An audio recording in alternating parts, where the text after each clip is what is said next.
আসসালামু আলাইকুম বন্ধুরা, প্রচন্ড গরমে আমরা এসি তৈরি করে ফেললাম। দেখুন বাংলা প্রক্রিয়া এসিটি। এই এসিটিতে এই যে দেখুন অনেক কুয়াশা, অনেক পরিমাণ ঠান্ডা বাতাস বের হচ্ছে। এটি এসিটি আমি নিজে তৈরি করলাম। এটার ভিতরে দুটো ফগার রয়েছে, দুইটা এসি বাতাস বের হওয়ার জন্য দুইটা লাইন রয়েছে এবং একটি ফ্যান রয়েছে। এর ভিতরে দিতে হয় কিছু পরিমাণ বিশুদ্ধ পানি, যার মাধ্যমে এখন দেখুন ওয়াও অনেক সুন্দর একটি ঠান্ডা বাতাস আমরা পাচ্ছি।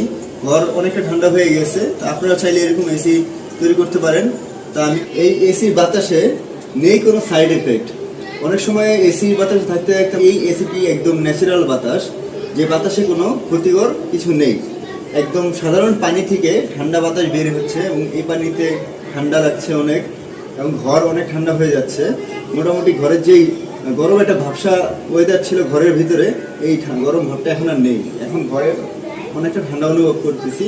তো আপনারা চাইলে এরকম এসি বানাতে পারেন, ঘরের ভিতরে নিজেরা ব্যবহার করতে পারেন, এবং এখানে বিদ্যুৎ বিল অনেক কম। ওই এসির তুলনায় এখানে কোনো বিদ্যুৎ বিল হয় না বললেই চলে। একদম ন্যূনতম কারেন্টে আপনারা এই এসিটি আপনারা চালাতে পারবেন।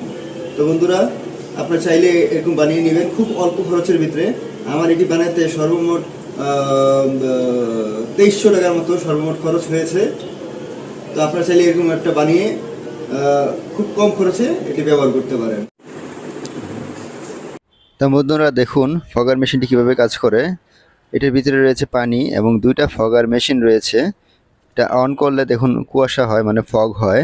এই ফগগুলো আমি একটা ফ্যান উপরে সেটিং করেছিলাম। এই ফ্যানের মাধ্যমে ফগার মেশিনটা ওই দুইটা নজলের মাধ্যমে বাইরের দিকে বেরিয়ে আসে, বা দুইটা পাইপের মাধ্যমে বাইরে বেরিয়ে আসে বাতাসগুলো। যার কারণে যদি আপনি এখানে ঠান্ডা পানি বা বরফ ইউজ করতে পারেন, তাহলে আপনি বেশি পরিমাণ ঠান্ডা বাতাস পাবেন, যা রুমকে অতি তাড়াতাড়ি ঠান্ডা করতে পারবে। তা দেখুন এতে ফগারে দুইটা লাইটও রয়েছে।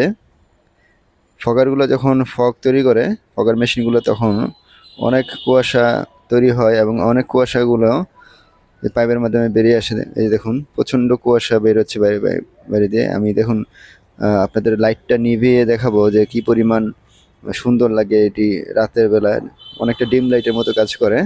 এই যে দেখুন রাতের অন্ধকারে এটি অনেক সুন্দর লাগে।